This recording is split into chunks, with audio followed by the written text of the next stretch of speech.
श्री गणेशाय नमः। ओम उग्रं वीरं महाविष्णुं ज्वलन्तं सर्वतोमुखं नृसिंहं भीषणं भद्रं मृत्यु नमाम्यहं। लक्ष्मी नृसिंह भगवान की जय। अथ स्कंद पुराणोक्त दर्श्य स्थान महात्म्य स्तोत्रम। प्रथमे मूलस्थानंच, द्वितीये ज्योतिर्मठे, तृतीये वाराणस्यांच, चतुर्थे नर्मदा तटे, पंचमे सिंधुनगरो, षष्ठमे गंकरे, सप्तमे सिंहाचले च, अष्टमे गिरिमंगलौ, नवमे कर्पूर वनंच, दशमे संगमेश्वरो, अचल छाया गिरो मेरु, आओ बिलेश एकादशे, एतानि एकादश स्थानानि नित्य दृश निवासिनो, भक्तावर प्रदास्यार्थे ऊर्ध्वहस्ते विरोभ्यताम। सर्व स्थानो अथा एको, यः पूजनं कुरुते नर, पठेत् सहस्रनाम्ने, भवेद इच्छा परिपूर्तये। लक्ष्मी से भगवान की जय। पुंडलिका वरदे हरि विठ्ठल। श्री ज्ञानदेव तुकाराम पंढरीनाथ महाराज की जय। नरहरि शामराज महाराज की जय। ओम ब्राह्मे श्वासानंद स्वामी महाराज की जय। यह जो है इस स्तोत्र के एकादश स्थानों का वर्णन किया हुआ है जहाँ नरसिंह भगवान का प्राकट्य जो हो गया वो मूल स्थान है। पाकिस्तान में चला गया विभाजन के बाद, लेकिन वो स्थान जो है वहाँ नरसिंह भगवान का अवतार हो गया। वो हिरण्यकश्यप की राजधानी थी। वहाँ उन्होंने हिरण्यकश्यप का वध किया और वध करने के बाद उनके हाथों की बहुत जलन हो रही थी। उन्होंने प्रहलाद जी को पूछा कि ये हाथों की जलन कम करने के लिए मैं क्या करूँ। उन्होंने चलो हिमालय बाजू में, हिमालय में आप हाथ धसाइए, फिर आपकी आँख शांत हो जाएगी। वहाँ जाके वो जहाँ बैठे उस स्थान को द्वितीय स्थान बोलते, ज्योतिर्मठ, जोशी मठ बोलते आप उसको। वहाँ वो जाके बैठे, उन्होंने बर्फ पे हाथ, हिम में यानी बर्फ पे हाथ उंगलियाँ धसाई। उंगलियाँ निकलते समय जो पर्वत निकले दूर, उनका नाम है नर नारायण पर्वत। और जब वो वहाँ कुछ भी नहीं था, बद्री नारायण नहीं था, उसको बद्री वन बोलते थे। फिर शंकराचार्य की लीला है, वो शंकराचार्य ने वहाँ फिर बद्री नारायण स्थापित किया।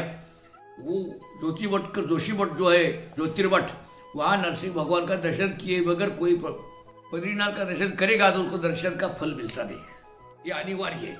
तीसरा वाराणसी, वहाँ भगवान काशी में बहुत तपस्या की, वहाँ गंगा अवतरण हुआ नहीं था करके वो स्नान करने के लिए नर्मदा किनारे आए। क्योंकि उस वक्त जगह दुनिया में दो ही नदियाँ थी, एक प्रणिता और दूसरी नर्मदा। नर्मदा माता किनारे पर आने के बाद उन्होंने अंग, वो जो मलिन हुआ था अंग, वो धोया। उससे वो जो कंकर से अंग घिसा, वो जो कंकर पत्थर जो गिरे उसको शिवलिंग बोलते। और वो कभी भी घर में पूजा को रक्त प्राण प्रतिष्ठा की जरूरत नहीं, उसके लिए कभी किया रखा जाता। और वहाँ से रक्त लांछित कपड़े थे वो बदलने के लिए जहाँ जिस पर्वत पर आए, उस पर्वत का नाम, उसको जब उसका नाम नहीं था उन्होंने पर्वत पर वस्त्र त्यागे और वो वस्त्रों के रक्त वस्त्रों से कारण वो पर्वत लाल हो गया। उसको सिंधुगिरी नाम मिला। आज उसको रामटेक या रामगिरी बोलते हैं, जो महाराष्ट्र में नागपुर से 50 किलोमीटर दूरी पर है।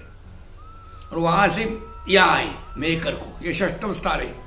यहाँ आए, यहाँ आने का कारण कि ब्रह्मा जी ने पृथ्वी निर्माण होने के बाद पहला यज्ञ यही किया था। ये जिन दुनिया का विश्व का केंद्र बिंदु है, यहाँ लक्ष्मी से भगवान आए, यहाँ प्रहलाद जी पीछे आए, उन्होंने उनको भोग दिया, 56 भोगों का प्रसाद खिलाया, उन्हें भरजरी वस्त्र दिए। और फिर नरसिंह भगवान प्रसन्न हो गए और नरसिंह भगवान ने, प्रहलाद ने उन्हें प्रसन्न किया। इसके आपके नाम के पीछे प्रहलाद वरद ऐसा लगाया। नरसिंह भगवान ने वर दिया, यहाँ जो आएगा उसके दूरी तो सब निवारण हो जाएगा, पाप नष्ट हो जाएगी, उसकी संकट निवारण हो जाएगी और उसको सब मनोकामना पूर्ण हो जाएगी। उसको सुख समृद्धि आयुरारोग्य सब मिलेगा। और उत्तर में लक्ष्मी आई। लक्ष्मी को नरसिंह भगवान का गंध आ रहा था, लेकिन उनको दिखते नहीं थे। लक्ष्मी ने बहुत रोने लगी। भगवान नरसिंह ने उसी काल में बोला कि तू ढूंढ के ला मेरे को, लेकिन तेरे स्मरणार्थ मैं अब यहाँ से मेरे पीछे तेरा नाम पहले तेरा लिया जाएगा और फिर मेरा नाम। और जब नरसिंह जी का एक नाम के पहले लक्ष्मी जी लगता है, यह लक्ष्मी नरसिंह यहाँ से शुरू हो गया। और यहाँ से भी सप्तम स्थान जो है सिंहाचल, जो विजयपट्टनम से 5 किलोमीटर 10 किलोमीटर अंतर पर है, वहाँ गए। वहाँ लक्ष्मी जी पीछे पीछे गई उनके। लक्ष्मी माता को वो दिखते नहीं थे, फिर ढूंढने के लिए करना क्या, लक्ष्मी माता ने चंचू नाम के एक वन्य जमात थी, उस वन्य जमात में वो चंचू देवी का नाम स्त्री रूप लेके वहाँ रहने लगी। उसको एक वराह दिखा, सुअर, और उसको उन्होंने बाड़ों से शरों से उसकी शिकार करने का ठहराया। लेकिन वो लक्ष्मी जी का निशाना कोई भी चुकता नहीं था, लेकिन उस समय उसका निशाना लगता ही नहीं था उस वराह पर। मैंने सोचा कि मेरी से जो बलाढ्य शक्ति है वही मेरा निशाना चुका सकती है, दूसरा कोई भी टाल नहीं सकता मेरे को। ये बलाढ्य शक्ति है नरसिंह भगवान तो नहीं। नरसिंह का स्मरण किया और उसके पैरों पर बाण मारा, तो बाण तो पैरों पर मारा, लेकिन जख्म जो है, घाव जो हो गए वो लक्ष्मी जी का हो गया। फिर उसने पहचान लेगा ये तो भगवान के पैरों के पास हमेशा लक्ष्मी रहती है। पहचान लेगा ये तो यही नरसिंह, उसको पैरों पे लग गए उसके लक्ष्मी नरसिंह भगवान ने उसको, नरसिंह भगवान ने उसको प्रकट हो गए और दोनों वहीं रहने लगे। वहाँ से आकर मंगलवन नाम को जो आगे 8वां स्थान है वहाँ आए। मंगलवन में घूम रहे थे, संचार कर रहे थे, वहाँ से भूख लगी। नरसिंह भगवान लक्ष्मी माता को बोले कि मेरे को बहुत भूख लगी, कुछ खाने की व्यवस्था कर सके तो देखो करो, इंतजाम करो। सामने से एक कृषक ब्राह्मण, किसान ब्राह्मण जा रहा था, उसके पास एक घड़ा था और गुड़ पानी था उसके पास। वो लक्ष्मी वहाँ गई और मैं किराती हो व्याधि नहीं हूँ और मेरे पति को बहुत भूख लगी है, कुछ खाने को तो दो। तो बोले खाने को तो कुछ नहीं। और उसने उसका निरीक्षण किया तो उसके ख्याल में आ गया कि ये व्याधि किराती नहीं, यह तो कोई दिव्य स्त्री को तो भी कोई क्यों था। उसने नमस्कार किया उसको और वो अपने पास, भाई माता जी मेरे पास इतना ही है, ये गुड़ पानी है, मेरे भोजन के लिए मैं ले जा रहा था, अब तू ले ले। उन्होंने दे दिया। और नरसिंह भी पुष्टान्न भुक्त होने के कारण गुड़ पानी पी से प्रसन्न हो गए वो, और ब्राह्मण को भी वरदान की दिया। और वहाँ ब्राह्मण जी को बोले कि तुम क्या चाहते हो। ब्राह्मण ने बोला कुछ तो भगवान यही स्थापित एक अवश्य से रहते जाइए और भक्तों पर कृपा करती चाहिए। वहाँ नरसिंह भगवान का मंदिर है। विशेषता ये है कि उस नरसिंह को दूसरा कोई प्रसाद चलता नहीं, गुड़ पानी देना पड़ता। नीचे खूब मिलती घड़े मिलती गुड़ की वो डालने पड़ते। कितना भी पानी उस नरसिंह जी के मुंह में डाला, ऐसा अबू करके नरसिंह भगवान की मूर्ति है, कितना भी डाला तो भी पानी कहाँ जाता पता लगता नहीं। शनिवार को टनों से क्विंटलों से पानी जाता तो गुड़गुड़ गड़ाक का ऐसा आवाज आता, डकार दिया हो जैसा। और फिर इतना पानी नीचे गिरता गुड़ का। मधुमक्खियाँ, चिटिया, ये जो मधुमक्खी जीव जंतु है वहाँ होने चाहिए, कुछ भी होते नहीं।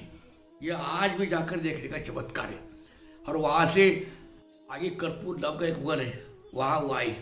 कर्पूर वन की विशेषता ये है कि वहाँ कर्पूर ऋषि नाम के ऋषि रहते थे, काले कलुटे थे, बहुत ही काले थे वो। उन्हें घरघोर तपस्या की वहाँ और शिवाराधना की भगवान शिव की। और करते करते तपस्या 10,000 वर्ष बाद तपस्या का फल से भगवान शिव प्रसन्न हो गए उनके ऊपर। उनको अष्टभा सिद्धि दे दी और उनका जो काला रंग था वो गोरा कर दिया भगवान शिव के जैसा। कर्पूर गौर भगवान शिव, वहाँ कर्पूर गौर हो गए वो और नित्य शिव सान्निध्य में रहते थे। एक समय शिवजी महाराज, भगवान शंकर और पार्वती माता बैठे थे, वहाँ उनके पास कर्पूर ऋषि भी बैठे थे।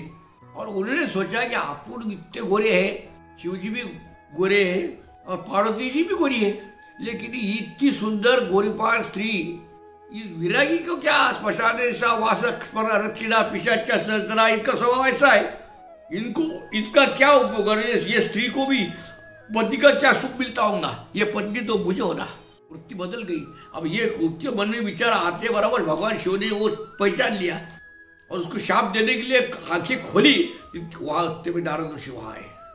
नारद जी महाराज बोले, महाराज ठहरिए, श्रापित मत करिए इन्हें। बोले देखो ऋषि जी, ये माता और माता के तुम पत्नी रूप से देख रहे हो, ये पाप कहाँ तुम इसका विमोचन फेडोगे कैसे। तो बोले महाराज जी बोलिए गलती हो गई मेरी। बोले बोलो। कुछ नहीं, बोले आप नरसिंह भगवान की तपस्या करो। 10,000 साल कर्पूर ऋषि नरसिंह भगवान की तपस्या की। नरसिंह भगवान प्रसन्न हो गए और पत्नी होना तो ये पार्वती क्या काम किए, बोले इससे लक्ष्मी पर जैसी पत्नी होना कि लक्ष्मी सर्वदृष्टि तन्वी शावा शिखर दशना पक्व बिंबा दरोष्टि मध्य क्षमा चकित हरिणी प्रेक्षणा निम्न नाभि, ये सौंदर्य से अलंकृत है वो पूर्ण रहा, वो पत्नी आपको होना। नरसिंह भगवान प्रकट हो गए। कर्पूर ऋषि ने देखते और दर्शन किया। बोले मांगो ऋषि जी, क्या वर मांगना। कुछ नहीं। बोले महाराज भगवान देना हो तो एक ही कर दो आप, क्या तत्काल फलदायको कलौ चंडी विनायको तत्रापि श्री नृसिंहश्च को क्षणो कोपो कृपा कोपो क्षण में वच, कि कली युग में तात्काल फल देने वाले दो ही देवता है, गणेश जी और दूसरी चंडी माता, और तीसरा भगवान नरसिंह जो क्षण में एक बार वहां दर्शन किया कि वो शुभ फल देता, और उसका दर्शन एक बार नहीं किया तो वो शापित करता। इतनी दूसरी तीसरी कोई सी भी देवता नहीं, बस यही वर्ती थी। अरे ऋषि जी तुम तो पत्नी मांगने के लिए तपस्या की थी, भगवान आपको देखने के बाद तो वो सब वृत्ति मेरी नष्ट हो गई, मेरे को सिर्फ इतना ही करो, ये वर दे दो और कृपा वरदान करो और हमेशा मेरे साथ रहो। नरसिंह भगवान से तेरे साथ रहूँगा, और वहाँ रहने लगे। वहाँ उन्होंने पीपल का वृक्ष, अश्वत्थ वृक्ष बोलते हैं उसको, के रूप में भगवान वहाँ रहने लगे। तुंगभद्रा नदी के किनारे का वो गांव है, वहाँ बाजू में तुंगभद्रा नदी बहती है, वहाँ वो रहने लगे। फिर वहाँ मंदिर स्थापित किया कर्पूर ऋषि ने। कुछ समय के बाद तुंगभद्रा नदी को बाढ़ आई, बहुत बड़ी बाढ़ में वो वृक्ष बह गया, और वहाँ फिर नरसिंह मूर्ति की शिला प्रकट हुई, नरसिंह शिला, वो शिला का वहाँ मंदिर है। और उसके बाद 10वां स्थान जो है वो संगमेश्वर है, जो महाराष्ट्र के पश्चिम दिशा में रत्नागिरी नाम का गांव है, वहाँ से कोकण रत्नागिरी इस भाग में हुआ है। वहाँ जाके वो बैठ गए, उन्होंने दक्षिण की ओर मुँह किया, पूर्व और दक्षिण के बीच में ऐसा ईशान्य की ओर, और शांत बैठ गए। अपना कार्य समाप्त हो गया, अपने इस अवतार का विलय करने का है, इसलिए उन्हें ऐसे शांत बैठे बैठे उन्होंने उच्छ्वास छोड़ा, और उसमें से एक देवता प्रकट हुई, उसका नाम है शांता दुर्गा, जो गोवा की बहुत प्रख्यात देवता है शांता दुर्गा। शांता दुर्गा प्रकट हो गई तो लोगों को सब दुख शांत करती जा, ऐसा उसको बोल दिया, और भगवान नरसिंह वहाँ रहे, तृप्त हो गए, उसको प्रसन्न करके आशीर्वाद दे दिया। और वहाँ से उठकर जो अहोबिल नाम का गाँव है, यानी अचल छाया नाम का जो पर्वत है, जो बिल्कुल आंध्र कर्नाटक तमिलनाडु की सीमा पर है, वहाँ प्रख्यात है वो, उसको अहोबिली बोलते हैं। वहाँ आए भगवान नरसिंह, और वहाँ आने के बाद उन्होंने अपना अवतार का विलय करने का निश्चय किया, और वो पहाड़ी में वो एक बिल में प्रवेश करने लगे। बिल में प्रवेश करने के पहले वहाँ से उन्होंने 9 मूर्तियाँ निकाली और बाहर रख दी। वो 9 मूर्तियों के नाम ऐसे है कि वहाँ की एक प्रमुख मूर्ति, उसका नाम अहोबिल नरसिंह, वहाँ का उसका मंदिर भी है वहाँ। फिर भार्गव नरसिंह, योगानंद नरसिंह, ऐसे 9 नाम है। उसमें एक नाम है प्रहलाद वरद लक्ष्मी नरसिंह, यानी जो बिल में भगवान नरसिंह ने प्रवेश किया, वो बिल में जो नरसिंह भगवान है उसका नाम है प्रहलाद वरद लक्ष्मी नरसिंह, और बेहकर के नरसिंह का भी नाम प्रहलाद वरद लक्ष्मी नरसिंह है। ये दोनों बातें कैसी हुई इसका उत्तर तो मेरे पास है नहीं, लेकिन अवतार प्रकट भगवान नरसिंह ने अपने अवतार का अहोबिल में विलय किया। ऐसे एकादश स्थानों जो है भगवान के एकादश स्थानों का मैंने यथाशक्ति ये स्तोत्र का अनुरूप वर्णन किया, और मेरे वाणी का अब मैं विराम देता। लक्ष्मी नरसिंह भगवान की जय।